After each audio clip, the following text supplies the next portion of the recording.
আমাকে ক্ষমা করো অগ্নিধার পাখি। আমি বাধ্য হয়ে তোমার এই লাঠিটি তোমার অনুমতি ছাড়া আমার হাতে তুলে নিয়েছি। আমি তো তোমার সাথে কোনো কথাই বলতে পারছিলাম না। আর তোমার ভয় নেই, আমি এই লাঠিটি কোনোভাবেই ভাঙবো না, আর তোমার কোনো ক্ষতিও করব না। কিন্তু তোমায় যে আমাকে একটা কাজ করে দিতে হবে, আমি তো সেই জন্যই তোমার কাছে এসেছি অগ্নিধার পাখি। আমি আমি তো সব কাজ করে দেব, কিন্তু তারপরও লাঠির কোনো ক্ষতি করিস না। বল বল কি করতে হবে আমাকে? এরপর অভাগী রূপার মাকে পাথরের রূপ থেকে ফিরিয়ে আনার ব্যাপারে সব কিছু অগ্নিধার পাখিকে খুলে বলে। আর অগ্নিধার পাখি অভাগীর কাছে সব কথা শুনে অবাক হয়ে যায়।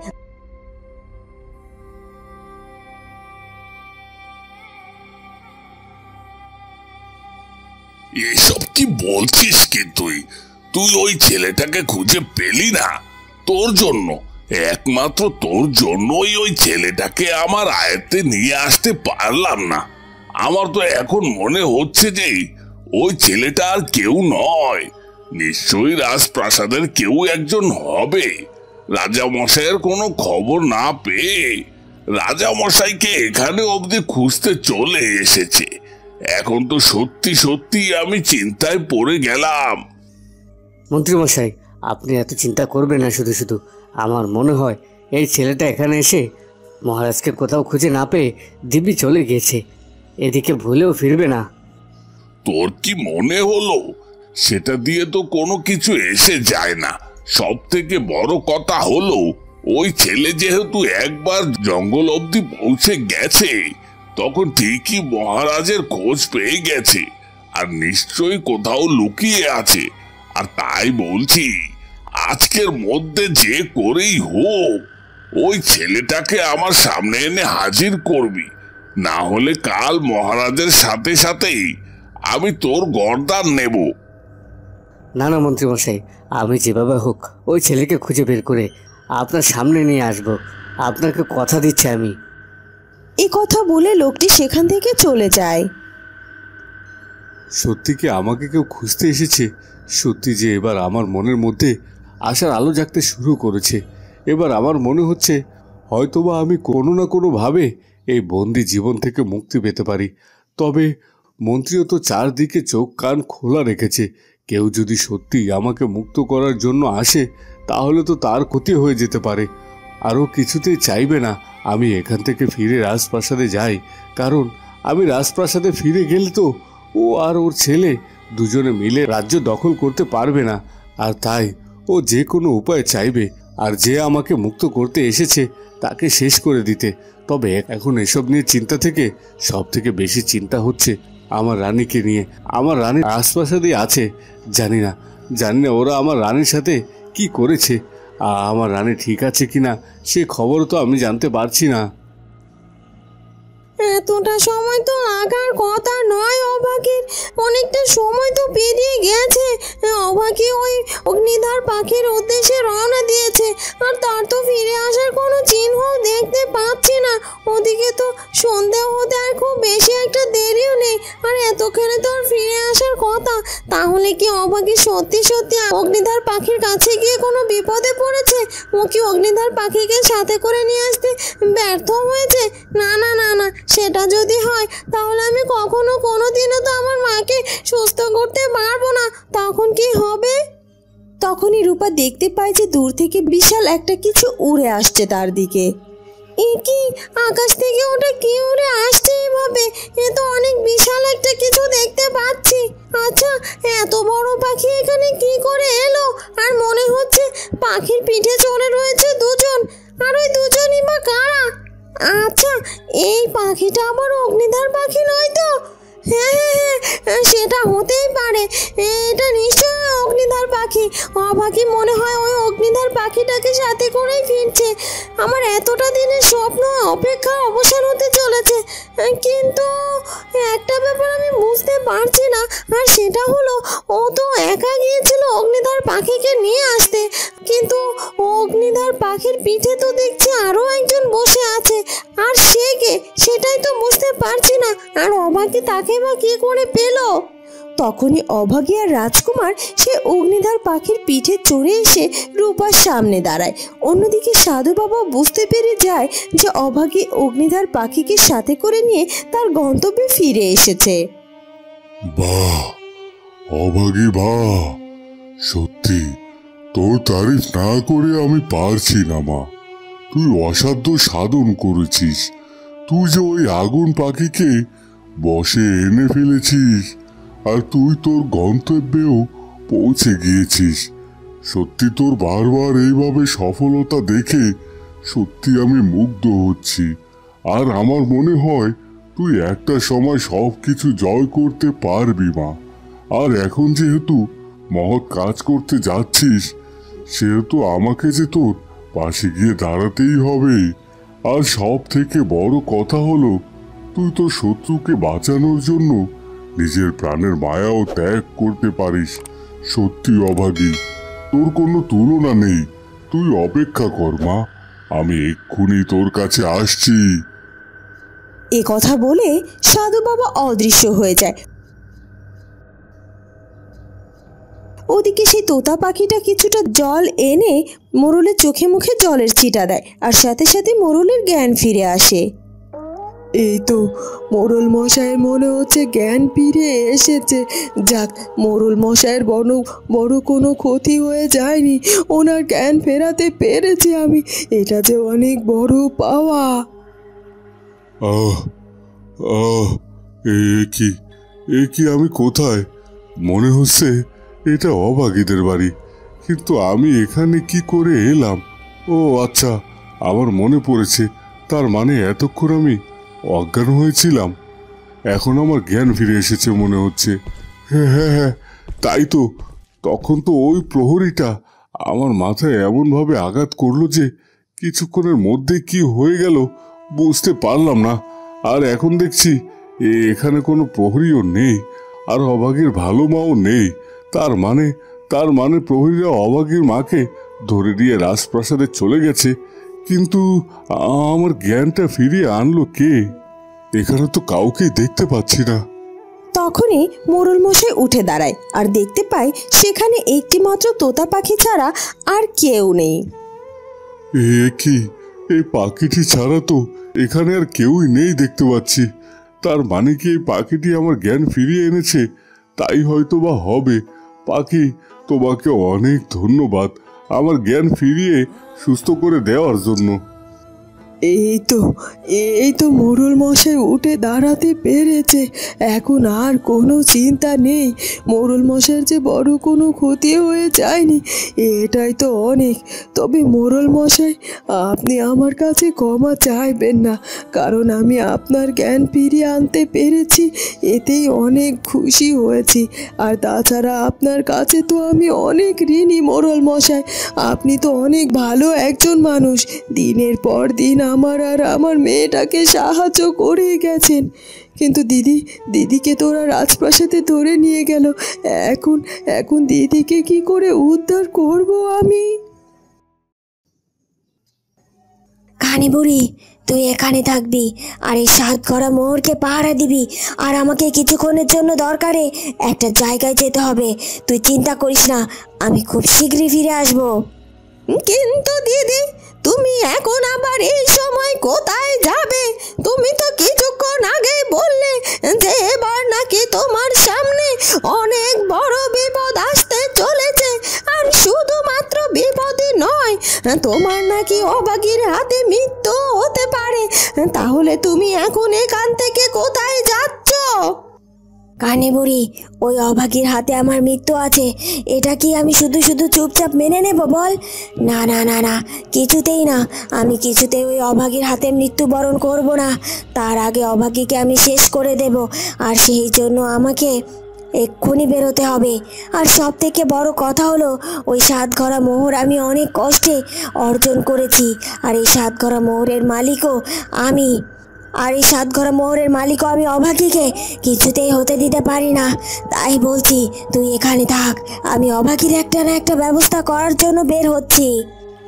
সেটা না হয় বুঝলাম দিদি, কিন্তু তুমি আসলে কোথায় যাচ্ছ সেটা অন্তত আমাকে বলে যাও। কানি, এখন এসব কিছু বলার সময় নেই। আমি খুব তাড়াতাড়ি ফিরে আসব, আর ফিরে এসে তোকে সবটা জানাবো। তুই একদম চিন্তা করিস না, তুই শুধুমাত্র এই সাত ঘরা মোহরকে আগলে রাখবি আমি ফিরে না আসা পর্যন্ত। ঠিক আছে দিদি, তুমি যা বলবে সেটাই হবে। অবাগি, অবাগি, তুই ফিরে এসেছিস, আর এটা নিশ্চয় ওই অগ্নিধার পাখি। আমি জানতাম তুই যেভাবে হোক না কেন আমার মাকে সুস্থ করার একটা না একটা ব্যবস্থা ঠিক করবি। সত্যি আমি তোর কাছে অনেক ঋণী হয়ে গেলাম রে। রূপা দিদি, এখন এসব কথা বলার সময় নয়, আমাদের হাতে যে সময় খুব কম। আগে আমাদেরকে তোর মাকে সুস্থ করতে হবে, তারপর অন্য কিছু। কিন্তু সাধু বাবা তো আমাকে বলেছিল যে আমি ফিরে আসা মাত্রই তিনি এখানে এসে হাজির হবেন। কিন্তু কিন্তু কোথায় তিনি? তাকে তো দেখতে পাচ্ছি না কোথাও। তখনই সাধু বাবা সেখানে এসে হাজির হয়ে যায়। অভাগী, তুই একদম চিন্তা করিস না মা। এই তো আমি চলে এসেছি। এক্ষুনি তুই রূপার মাকে সুস্থ করে ফেলতে পারবি। আর অগ্নিধর পাখি, তুমি যে ওকে সাহায্য করার জন্য এত দূর কষ্ট করে এসেছো, সেই জন্য তোমাকে জানাই অনেক ধন্যবাদ। না না, ধন্যবাদের কি আছে? আসলে আমি অভাগীর উপরে অনেক মুগ্ধ হয়েছি। ও অনেক ভালো একজন মেয়ে, আর ওর মন মানসিকতা অনেক ভালো। আর তাই তো ওকে সাহায্য করার জন্য আমি হাসি মুখে এখানে এসেছি। আর তাছাড়া আমি তো অভাগীর বন্ধু, আর বন্ধুর সাহায্য করব, এতে ধন্যবাদ পাওয়ার কি আছে বলুন তো? কিন্তু সাধু বাবা, অভাগী বলছিল আমি নাকি এই পাথরটাকে গলিয়ে আবার তাকে আগের রূপে ফিরিয়ে দিতে পারি। কিন্তু আমি জানি না ঠিক কি উপায়ে আমি ওনাকে সুস্থ করব। আমি এক্ষুনি তোমাকে সব কিছু বুঝিয়ে দিচ্ছি। অগ্নি পাখি, অভাগী সাধারণ কোনো মেয়ে নয়। অভাগীর মধ্যে রয়েছে এক অসাধারণ ক্ষমতা, আর বিধাতার প্রিয় একজন কন্যা। আর ও নিষ্পাপ, আর তাই ওর সাহায্যে তুমি পাথরের মূর্তি থেকে ওনাকে আসল রূপে ফিরিয়ে দিতে পারো। আর সেটা কিভাবে কি করবে আমি এক্ষুনি বলে দিচ্ছি।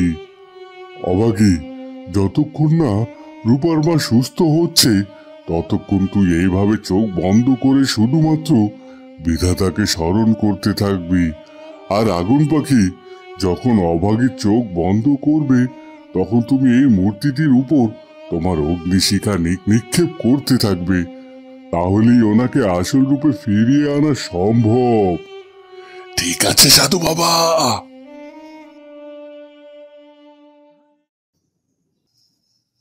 একে তোরা কাকে ধরে নিয়ে এসেছিস? ও আচ্ছা, বুঝেছি, এটা নিশ্চয় অভাগীর মা। কিন্তু অভাগীর মাকে শুধু শুধু কেন ধরে এনেছিস? অভাগী কোথায়? মাফ করবেন মহারাজ, অভাগীকে আমরা কোথাও খুঁজে পাইনি। ওর বাড়িঘর সব জায়গায় তন্ন তন্ন করে খুঁজেছি, অভাগীকে খুঁজে পাইনি। আর তাছাড়া আপনি তো আমাদেরকে আদেশ দিয়েছিলেন যে অভাগীকে যদি খুঁজে না পাওয়া যায় তাহলে যেন ওর মাকে আমরা ধরে নিয়ে আসি। হ্যাঁ, ঠিকই করেছিস। অভাগীকে না পেয়ে ওর মাকে ধরে এনে ভালোই করেছিস। এখন অভাগী বাড়ি ফিরে দেখবে যে ওর মা বাড়িতে নেই। আর তাছাড়া রাজ্যের লোকজন তো রাজপ্রাসাদে ধরে আনতে দেখেছে, আর ওরা নিশ্চয়ই অভাগীকে জানিয়ে দেবে তার মাকে রাজপ্রাসাদে ধরে আনা হয়েছে। আর তখন দেখবি অভাগী নিজে নিজে পায়ে হেঁটে হেঁটে আমার এই রাজপ্রাসাদে এসে আমার কাছে হাজির হবে। আর তাছাড়া এই বুড়িটাকে জিজ্ঞাসা করলেও ওর মেয়ের ব্যাপারে সব কিছু বলে দেবে কোথায় আছে। না মহারাজ, কোনোভাবে এই মহিলা কিছুতেই অভাগীর ব্যাপারে কিছুই বলতে চাইছে না। আর আমরা নিশ্চিত ওর প্রাণ গেলেও কিছুতেই ওর মেয়ের কথা আমাদেরকে কাউকে জানাবে না। জানাবে কি জানাবে না সেটা আমার কাছে ছেড়ে দাও। কি হলো কি বুড়ি, বলো, তোমার মেয়ে কোথায় আছে? না না, কিছুতেই না। আমার প্রাণ গেলেও আমি কোনোভাবেই বলবো না যে আমার অভাগী কোথায় আছে। আর তাছাড়া আমি জানি না তুমি কেন আমার অভাগীকে এখানে ধরে আনতে চাইছো, তবে নিশ্চয়ই অভাগীকে ভালো উদ্দেশ্যে এখানে নিয়ে আসতে চাইছো না, আর এটা আমি খুব ভালো করে বুঝতে পারছি। তাছাড়া আমি তোমাকে বলে দিচ্ছি, তুমি কখনো কোনো দিনও আমার অভাগীর কোনো ক্ষতি করতে পারবে না।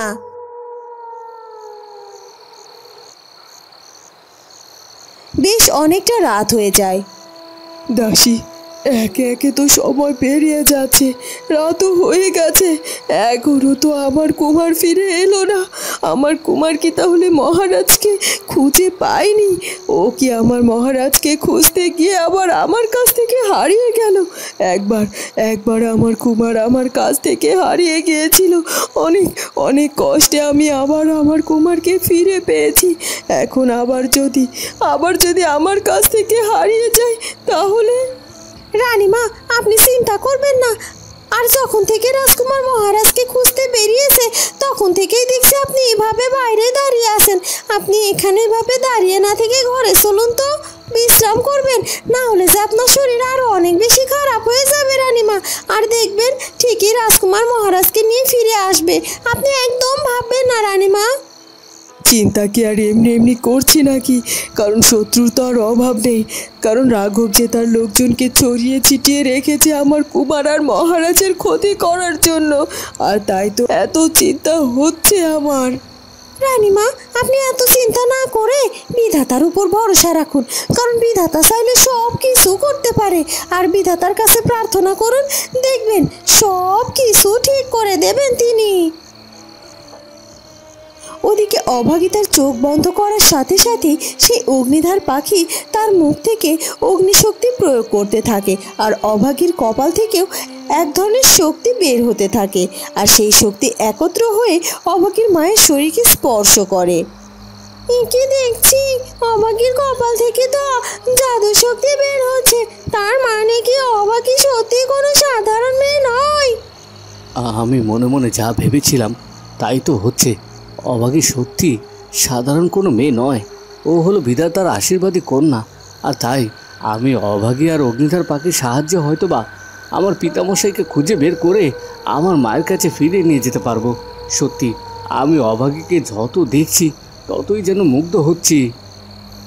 বেশ কিছুটা সময় ধরে অগ্নিধার পাখি এবং অভাগীর শক্তি মোরলগিন্নি শরীরে লাগার পর মোরলগিন্নি শরীর থেকে সব পাথর সরে গিয়ে মোরলগিন্নি তার নিজের আসল রূপে ফিরে আসে।